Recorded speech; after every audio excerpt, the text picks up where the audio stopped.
decided to join us on another Mondays in the meditation room with Dr. K for Midlife Musings. It is Monday, February the 19th. It's President's Day. It's a holiday for some, and for others, not a holiday. And for some, even if it's a holiday, you might have been very busy and doing a whole lot of everything, which is usually what happens. Even when we have a break, we end up being very busy.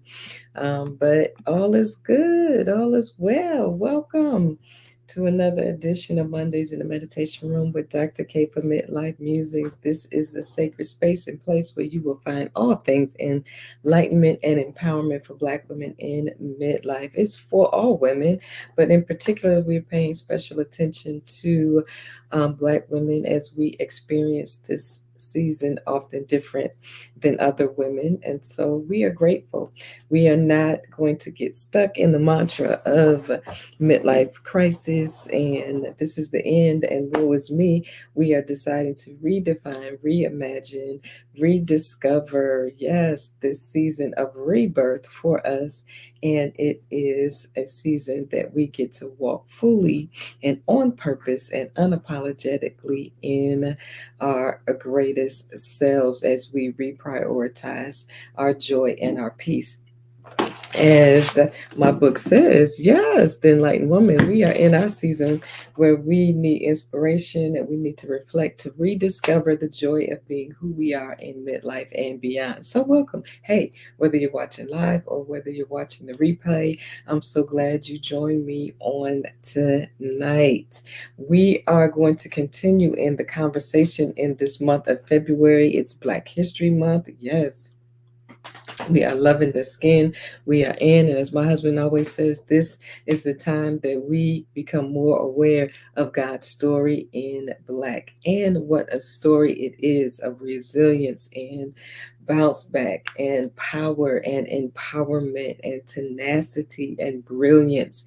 Yes, all of the above and more. I don't think there's enough adjectives to talk about what an amazing people we are.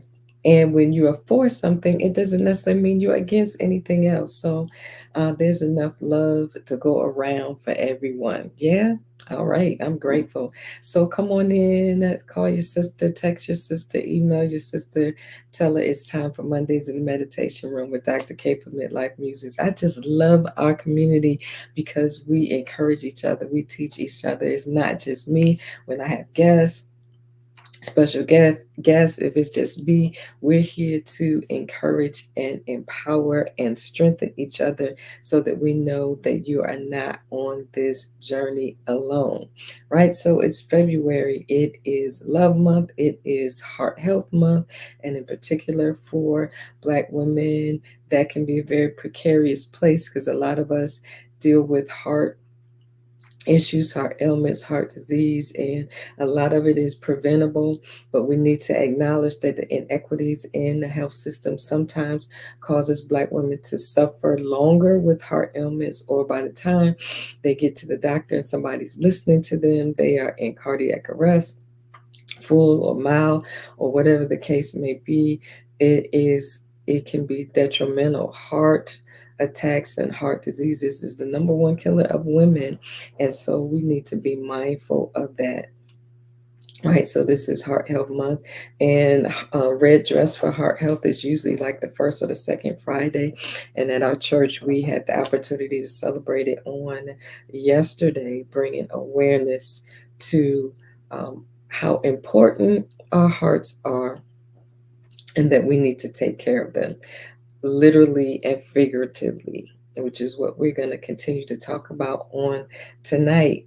Our theme for the month is self love is self care, loving yourself through the stages of the pause. Self love is self care, loving yourself through the stages of the pause. So, on tonight, we're particularly talking under the theme, if you know, you know. We're closing out the month today, literally because, we just instituted last month that every fourth Monday, my husband joins me and we talk about midlife marriage, and then we talk about marriage in the midst of the pause, both menopause, perimenopause, menopause, andropause. We talk about all the pauses, sisters and brothers that show up, just show up in our houses unannounced, and you know, just making themselves at home in our lives and in our bodies. And so last week we talked about, nobody told us about the mayhem that happens in our marriage in midlife and in the pause. And next week we'll be talking about love in transition. Woo, love in transition. So if that's you and you know some other couples in this stage of life, we actually have a ball talking about it. We love working together. We love working feeding off each other because God did a special thing when He put us together and we're walking in our purpose fully. And so we're looking forward to that. So next week, put it on your calendar. It's fourth Mondays in the meditation room with the doctors, Harold and Kelly Hayes, talking about talking about midlife marriage. And we'll be talking about love in transition because this season really is a transition. We're going through a transition. And so let's talk about it and um, give ourselves some tools and some insight. And then want to hear from you because I know you have some wisdom too. So grab your boo, grab your bae, and come on, join us. Even if you aren't in that place, you can also always learn if that's what you desire to be in relationship. All right, so we are here because we talk about the journey to midlife wholeness, and a part of that is our health and well being. And there's no way you can be in midlife anywhere from, look at this, y'all, 35 to 65 nowadays, right? And the onset of perimenopause and that whole mindset of shifting into this rite of passage called midlife and the pause can happen anywhere between 35 and you usually in perimenopause in that stage and heading to that 1 year period where you've been without a cycle, and past that 24 hours in that 365th 66th day, then you've crossed over into menopause. And technically once that day is over, you then post menopause because menopause is literally one 24-hour period when you realize you've gone a full year without your cycle. And then for those of you who may have had hysterectomies or for whatever reason you're no longer having a cycle, it can be really precarious to know when you've crossed that threshold. And sometimes we can kind of gauge it by age, but sometimes, do you know, and in particular for Black women, we deal with perimenopause and menopausal symptoms much longer than other women. I was working on trying to get these stats up so that I can show them to you. But Black women are 50% more likely to experience what we call vasomotor symptoms than white women. 50%, y'all, that's major. Vasomotor symptoms are literally what we call hot flashes or hot flushes, right? When it's just like an inner combustion of heat and you are sweating, you feel a little lightheaded. Some women are even nauseous and you just sweating. Then we're talking night sweats and all of that. Those are what they call vasomotor symptoms that has to do with our blood vessels. And here's the thing, they can't really figure out exactly why it happens, but they know it's because of the lowering of estrogen in our bodies, which is so important. Who knew? Most of us didn't. And when I went through the menopausal coach specialist course and read all of those things that are happening to our bodies that we have no idea about, man, and that's one of them. But it shows up as the hot flashes and the night sweats, right? And the whole body feeling kind of weird, and then you get cold and crazy. You are burning up. Then the next thing you know, you're shivering. right? You're cold, and it's up and down and up and down.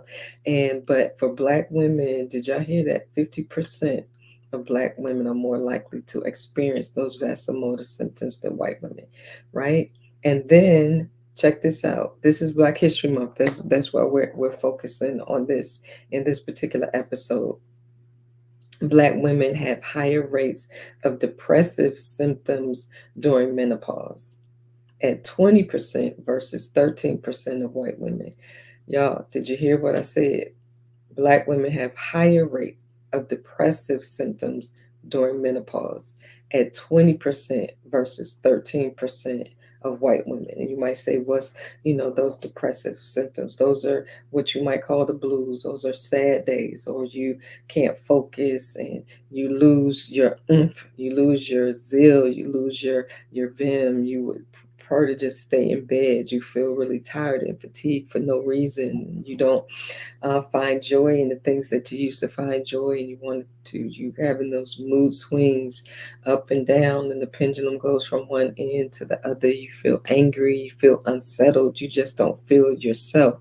Can I get a witness? Anybody out there would want to say, yeah, that's me? Right? Yes, Lisa say, yep, this is just how it is. I don't know. I turned my comments on late. So I don't know if that was the whole if you were talking about the vasomotor symptoms, which is the hot flashes or flushes or night sweats and getting cold and hot, or if you're talking about the depressive symptoms. And because some women don't even realize that those are symptoms of perimenopause, and menopause is depression.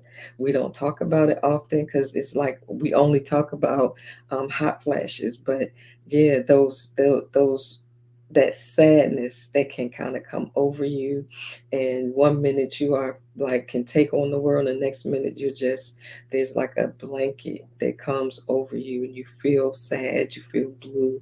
Sometimes it can be precipitated by um, what's going on with your body or health diagnosis. It could be precipitated by you just not being able to do what you used to do. You don't feel yourself, you don't feel well. It can be precipitated by looking over your life and feeling regret and feeling angry or feeling frustrated or feel like you may have missed it. All of those things can churn together like a perfect storm and cause that. And we need to be aware as African American women that we experience it, our symptoms worse and longer, right? I declare I have been dealing with these symptoms for over 10 years. And here's the thing, we don't always know it, can't put our hands on it and pinpoint it, because we weren't aware that what we were feeling and what we were going through and the symptoms we were dealing with was indeed perimenopause. And if you go to the doctor with all of those symptoms, 9 times out of 10, your vitals are normal. And so your doctors are looking at you like, ain't nothing wrong with you, right? And they're not aware and not taught and are not sensitive. They're not menopause specialists, so they're not even recognizing it for what it is, right? On average, this is what we're talking about. On average, onset of menopause for Black women can begin 8.5 months earlier than other women. 8.5, that's almost a year earlier. So, if you are 40, 45, even 50, starting most the average for Black women, we're starting at a much younger age. And it can be um, disheartening because we don't always know what it is, and nobody seems to understand. And your doctors can be dismissive, which can also put you in a depressive state because they start to make you feel like something is wrong with you, and it something is happening within you. It's not something is wrong with you, but because we don't have the verbiage, we don't have the language, we don't have the support, we don't have the insight, we can begin to think there's something wrong with us, and then it is a cycle that continues to happen. That's why enlightened women, that's why Mondays in the meditation room, that's why the serenity experience exists, so that we can, what do we always say, y'all, normalize the conversation, destigmatize prioritize our reproductive health and decolonize our well being. And so we're doing this as a movement to require that things change for us, right? All right, Facebook user, I'm not who sure you are. So identify yourself. You just said all of it. So let me know who you are. So I'm glad you're here with me, right? Man, can I tell you, then what happens for us that we're talking about this to educate us as Black women during this Black History Month, right? Is that the symptoms that last longer. Oh, hey, Subi, last longer. Like so, the night sweats and the hot flushes that affect our sleep could last almost 6.5 years in non-Hispanic white women versus, drum roll please, didn't I just say I thought 10 years for Black women? 6.5 years for non-Hispanic white women versus 10 years that those symptoms can last in Black women. And why this is more detrimental to us, because the decrease in estrogen affects literally every system in your body. And then when we're not taught how to harmonize with our bodies and to do things and change things to help our bodies to go through this process, it can increase our cholesterol. It can increase us being now in the pre diabetic or diabetic range. It can increase the danger of heart disease, right? And it can increase the danger of certain cancers. It can increase the dangers of certain mental and emotional illnesses. And so we have to learn how to be our own best advocate. And even if it takes a minute to find the right doctor, you have a right to do it. You don't owe any physician your loyalty if they are not advocating for you, if they're not listening to you, and if they're not responding to you. Go right? You can Google menopause specialists in your area. In the next few weeks, we're going to put more and more resources up because more and more is being done, more and more is being, even legislation. There is a Black sister in Congress who's presenting bills for health insurance and workplace benefits to help women, because a lot of businesses are suffering because women are suffering because sometimes their symptoms are so severe that it interrupts their ability to work, right? And if you're still on your cycle, you have those issues or concerns and you have them on again, then off again, and then you're at work and it's the whoosh, right? And you have to leave work, or the hot flashes, or the brain fog, right? And it's hard to function. A lot of those symptoms can be severe enough in some women that it affects their ability to work. And so we want to make sure we stay educated, and we want to make sure we support one another, and then we do those things that help us. So on tonight, right, I only got a few more minutes because I don't want to keep us long, because I want us to be able to power down and relax, because that's one of the things that helps us through this season. So tonight I'm talking about, we're closing out, self-love is self-care during this love month, loving yourself through the stages of the pause. The best thing you can do is to be kind and patient with yourself during the season, because it is very discombobulating. It is very confusing for many. And so we have to take a moment to get still, get quiet, and be kind to yourself. Don't blame yourself, because you are not necessarily sick. Menopause, perimenopause, and this transition is not an illness, it's not a disease.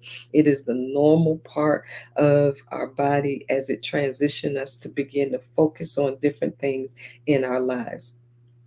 Before that season was birthing and building and all of that, this season is to shift us towards, um, prioritizing ourselves and becoming, to walk in our sage wisdom season, right? But it's also the season of our greatest productivity, creativity, and opportunity. They don't always present that. They probably make it seem like we off to pasture or something, but no, right? And then we need to also say to women that are in the beginning stages of this, in between the ages of 30 and 40, and you still want to have children, you absolutely can still have children even if you're experiencing perimenopause symptoms. That's why it's important for you to have a good doctor and be in conversation with your physician to help you through that process if you really want to. And we need to talk more about that as Black women, talking about infertility and fertility issues that we often have. And so we need to talk about that as well, but not tonight. Tonight, we are talking about if you know, you know, right? As it relates to self love is self care, loving yourself through every stage of the pause. That means while you're going through all of those symptoms, right? And then when you're on the other side, and it's all connected. So we need to be mindful that it's not just our bodies, but it's our spirits, it's our mind, it's our soul, it's everything. Right? Somebody say everything. I know, I feel like I'm in church, right? Somebody say everything. It is all of the above. So we're talking about, as we close out this month, right? Focusing also on heart health, right? Let's talk about how to really love ourselves. And it's not selfish, it's necessary. Can you say it with me? Boom, shakalaka. It's not selfish, it's necessary. You are one, and how you feel about yourself, if you're denying yourself, if you're lying to yourself, if you silence yourself, and if you're allowing yourself to be under a lot of stress all the time, you can not only affect your soul but your body. mm. So the question or the statement tonight is, if you know, you know. What you don't know can hurt you. You remember there used to be that statement, was what you know can't hurt you. That is so untrue, right? That's a lie from the pit. We going back to church, right? If you know, you know. We know what that means, kind of like that slang. It's a way of, somebody will say a statement or somebody will show a picture, and without words, you just know. And they're like, if you know, you know. If you in, you get it, you get it. That's basically what they're saying. But every might not get it. But if you know, you know. And here's the thing: what you don't know can hurt you. And this is the context. If you are going to love yourself, self love is self care. It's not just spending money on getting your nails done or getting your hair done or going to the spa and hanging out. Those are good things, but they can't just be the main thing, because the main thing is how you feel about yourself inwardly. Because you can look great, your nails can look great, your hair can be fierce, your makeup can be on point, you can be dressed to the nines, to the T's, looking good, but not feeling good on the inside, because you are not necessarily organically and truly happy with yourself and where you are in life and who you are. It is one of the best things I think that can happen in midlife, and while you're going through the pause, you begin to reflect on who you are. Because many of us would say, I'm not sure who I am. I think I lost myself. I think I gave too much of myself to this person and that endeavor and my job and my kids, then my grandkids, then my parents, then my friends, and then just always trying to be everything to everybody, and doing things that everybody else wants to do, that you've lost sight of what brings you joy and who you are and what makes you you, because the world makes us feel like we need to be somebody else in order to be accepted or affirmed or loved or powerful, right? And so that the question is, if you know, you know, right? What you don't know can hurt you. This is what you need to know for self-love is self-care, is one, know your creator. 2, know yourself. And 3, know the other. Let's break this down real quick before we go to bed. One, like, okay, so if you've been around church and maybe not been to church, maybe you don't even know the Bible, that doesn't matter. But I'm gonna use something that's from the Holy Writ, something that's from the Scripture, that's something that's from the Bible, where in the Old Testament they had all these laws and all of these rules that they were trying to follow, right, to make themselves right, to make themselves acceptable to God. Then we get into the New Testament when Jesus came and he paid the price for all of that wrongdoing that we had done as humanity, and he reconciled us to God. This was a new covenant, then a new era. That all of those laws and rules were summed up into this statement: love God with all your heart, your mind, your soul, your strength, and love your neighbor as you love yourself. So anybody that says is selfish, is not God, is not spiritual, for you to love yourself is missing exactly what the scripture says. Love God with all your heart, your mind, your soul, your strength, and love your neighbor as you love yourself. Right? So God is saying yourself is in there, right? And it's not saying love your neighbor more than you love yourself. It says as you love yourself. And the issue is that I believe that we are so rude, we are so mean, we are so dismissive to other people. We can't love them because we don't even love ourselves. We love as well as we love. You can only love as well as you are and as well as your heart is, right? So self love is self care, meaning when you love yourself, you care for yourself. And when you care for yourself, you know how to care for other people. And sometimes caring for other people means not to try to control other people and to allow them to be and do who they are and walk their own path. Woo! Somebody say amen, hallelujah, right? And so let's talk about the fact that your creator, your God is where you start. Do you know God? And here's the thing: if you really knew God, you would know how much God loved you and how God was so intentional in making you who you are. God poured all those special ingredients in you, those special proclivities, those special habits, those special quirks, those special gifts, those passions.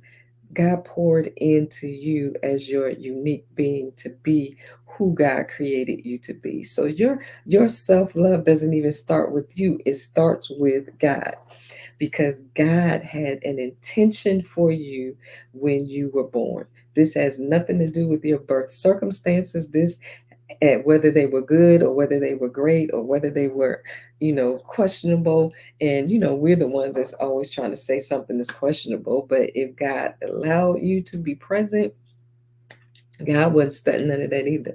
That's some southern stuff. We don't even know how to spell that. Anybody know how to spell studying? God ain't studying. My grandma used to say, I ain't studying you, right? In other words, I ain't paying no attention to you. I ain't giving you no energy. I'm not feeding into any of that. And God says, I know exactly what I was doing when I made you. And I said that you were good. I gave you dominion. I gave you power. I gave you the opportunity to choose. I trusted you so much that I believed that you would come to me and learn to choose the things that are in harmony with my will for you. I uh, grant you favor and forgiveness and hope and power and joy and gifting. I've given you life more abundantly. I've given you all of that. And that's where you have to start with your self-love, because you and I have to see ourselves the way God sees us. God sees us as good. God sees us as perfect the way we are, not in the sense of perfection, in that we make no mistakes. No, I mean, even in your flaws, even in your humanity, you are perfect to God, because God said that you are good. So your ability to love has to spring forth from your relationship with God and knowing who God is. Somebody say, if you know, you know, right? And if you don't know that, that can hurt you. So that means that you are loving based on condition, based on judgment, based on other people's opinion, and that can hurt you. Or you're not loving based on what experience you had with somebody else who didn't know how to love, right? So you have to know God. You have to know your creator. This is my story. I'm sticking to it. This might not be for everybody, but I finally learned how to embrace the fact that I am a spiritual teacher, and everything I teach flows from that one truth for me.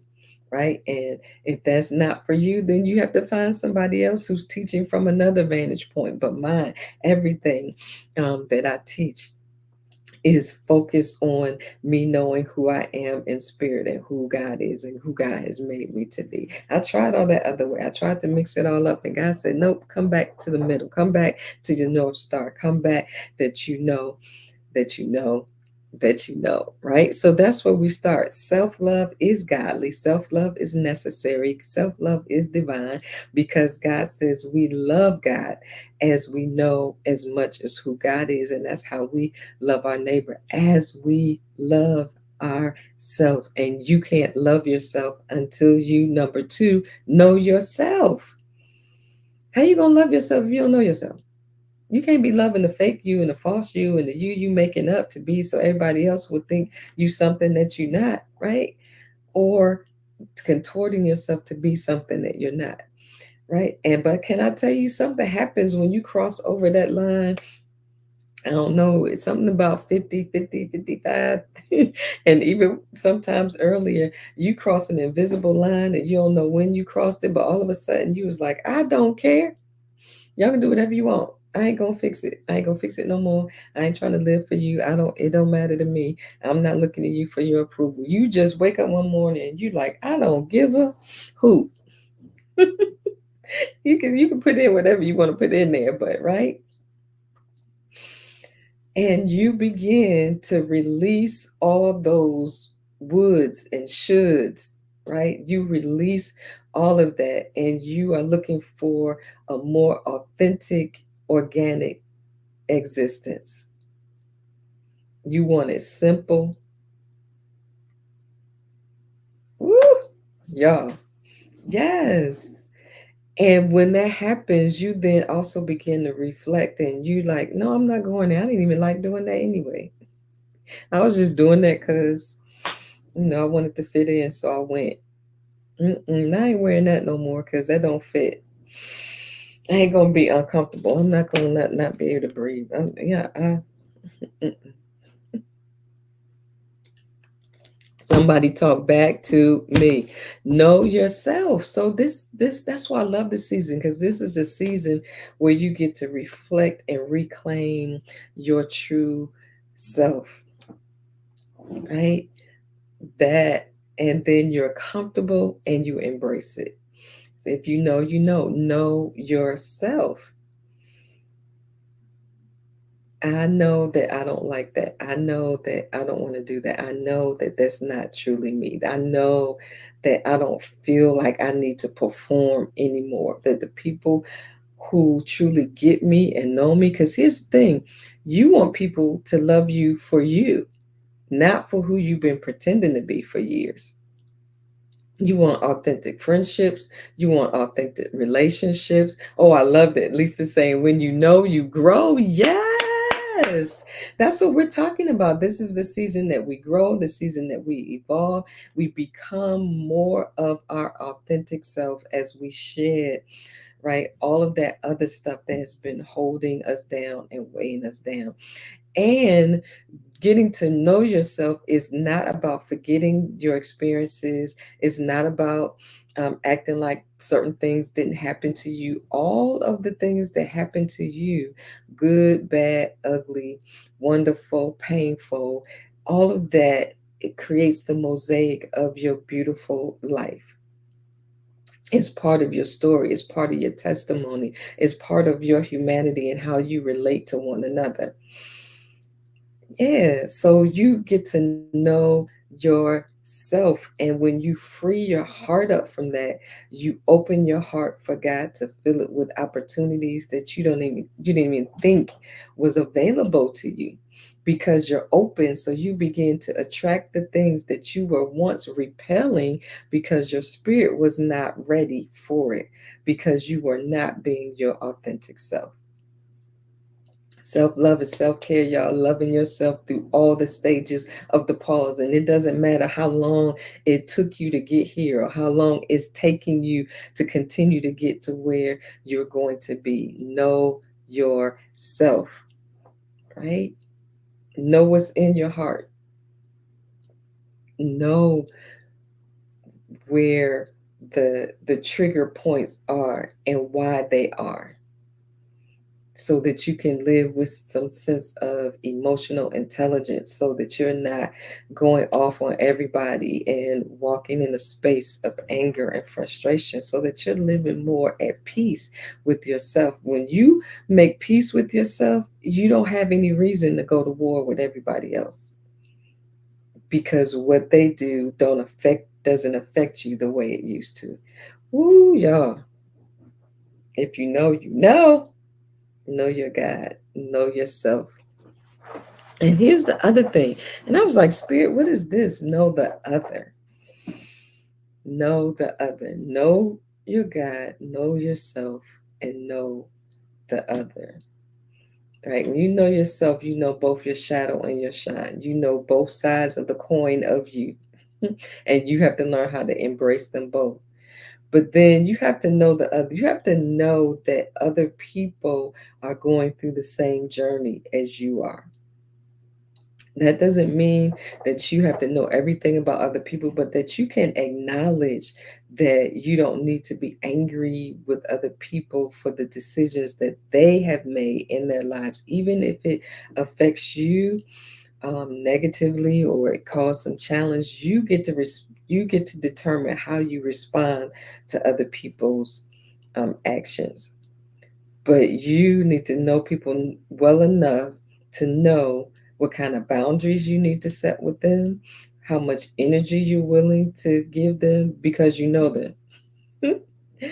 You know them well enough to know how you need to be and who you need to be and what you need to be to them, that will allow you to protect your well being and your purpose and calling. Know your God, know yourself, know the other. I can only spend but so much time around that person because they're still on their journey, right? And sometimes being around them drains me, and I can't afford that. So I can only do an hour or two. Yeah, I know exactly what I'm talking about, right? Know the other.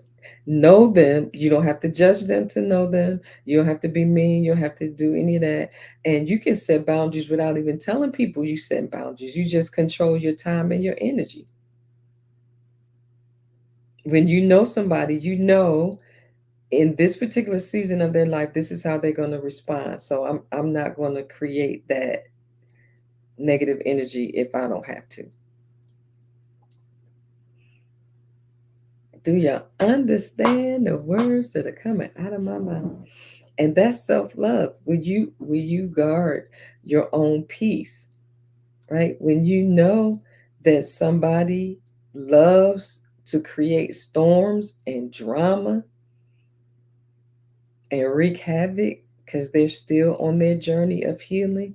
You're not responsible for healing them, neither do you owe them your life while they're going through. You can pray for them and even pray with them if they allow it. But guess what? Prayers are so powerful that you don't have to pray them with the person. You can pray for them. You can ask the Holy Spirit, how do I pray for them? If the Holy Spirit hasn't released you to try to intervene, and most of the time the Spirit doesn't, that's us trying to control somebody else. Woo! Self love is self care, loving yourself through the stages of the pause. And you have to be mindful of where you are in your seasons. Hormonally, you might just need to rest and sleep and eat better. Eat better. Eat. Woo! I'm in this season with God right now, starting today. Holy Spirit has said you need to eat differently because I need you to have some clarity. I was like, oh, I know what that means. That means you're eating differently. And so I'm eating differently, mostly plant based, and increasing my water intake and getting sleep. Because when you are dealing with perimenopause, especially as a Black woman, y'all heard those statistics. If you joined us after we did those statistics, you need to watch the replay and watch from the beginning. If I'm dealing with that, then there are things, some things that I can do to mitigate the um, the fallout from what happens, right? Or what happens. So um, I eating different. We know that a lot of refined sugar and processed foods are not good for us while our bodies are going through the change. We know that sometimes eating a lot of meat, this is not telling people to go on a vegetarian diet or become vegans or anything, but we know that there are some things, some meats and things like that that we can eat. If we eat too much of it, because digestion issues can happen, bloating, all of that happens during perimenopause and menopause. Then, if we know that, then those things that cause more work to be happening there, then we should eat less of it, right? And then eat more of those things that will help our body. So, you may have to get a nutritionist, you may have to read some books about ways to eat that will help you harmonize your body during this season. So that's where I am going to be doing more juices, more fruits and vegetables, and a lot more water, protein, protein, protein, right? And not those things that might help or cause my body or my digestive system to work harder than I needed to work in this season while I'm trying to be in alignment and harmony with my body, because the fact that estrogen is decreasing, it is affecting every system in my body. So, you can't eat what you used to eat. You feel bloated after every time you eat, right? You might even feel nauseous. Your bowels might be doing some different things, constipated one, or diarrhea, or just diarrhea, or whatever could be happening in your body. You have to learn to listen to the spirit, find you a good nutrition, and doctors tell you what you should be eating. And what, pay attention after you eat. If something makes you sluggish or makes you feel unclear or causes brain fog, all of that, then shift, right? Then shift. Drink lots of water, and even flavored water without the sugar in it, for a season, right? And sleep. Most of us don't realize how dangerous it is not to get enough quality sleep. And I know it's challenging for us because we're often awakened because of the hot flashes and the night sweats in the middle of the night, or we just wake up and then can't get back to sleep. All of those things can disrupt our sleep, which can cause weight gain and lethargy and brain fog as well as we're going through the season. So it feels like a cycle, right? So you might have to start preparing yourself at night with the nighttime ritual, um, powering down at least an hour before you're ready to go to sleep. Find a way, whatever works to calm you, whether it's music, whether it's white noise, whether it's reading, um, meditating, journaling. Just do a brain dump, get some all those thoughts and feelings and emotions out, and then release it for the night. Um, do some golden milk or some warm, some tea, chamomile or something that will relax your body right at night. Mhm. And sleep with a cool dark room, right? Find some pajamas. I declare, I feel like I want to start a lounge wear line and pajama line. Find some bamboo or something that allows you to sleep cool at night, right? Do whatever you need to do to work on creating an ability to sleep through the night. Find out what works for you. What works for one person might not work for everybody else. And guess what? It's getting warmer. Eventually, you can walk outside, dance in your room, do something to create some good endorphins that you'd be surprised that will help you sleep better. You don't have to pay a whole lot of money. Just put some music on and dance around your house.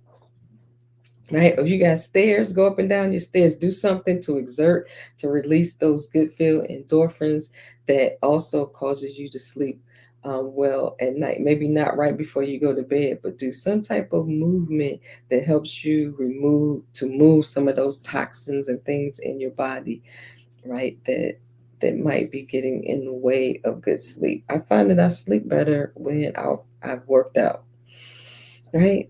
So we can do it. We're our own best advocate and we're our own best persons to love ourselves.